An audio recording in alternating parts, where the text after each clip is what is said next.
Nice on the French Riviera. 2 weeks here, a long-planned dream vacation for Annie Dagenet and Tom Worster. They were on their way, about to board their connecting flight from London to France, when a British Airways employee tapped Worster on the shoulder. You can't board this flight, sir. Your passport's expired.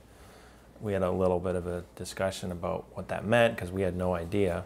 In fact, Worster's passport had not expired, but France requires visitors' passports to be good for at least 90 days beyond the end of their stay. Worster's passport was good for only 78. A lot of countries have a requirement that you have to have 1 month, 3 months, 6 months on your passport, but it's not that often you actually hear of people who are prevented from traveling because of that. It was Easter weekend. The family was told it could take 5 days to get a new passport. Worried it would be too expensive to stay in London, they bought tickets home, which ended up costing nearly $4,000.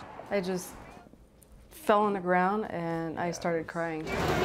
Airlines can face fines and the cost of bringing a passenger home if their passport doesn't conform to a country's rule. So why then did British Airways allow Worster to board its plane in Toronto, only to stop him from boarding its connecting flight in London?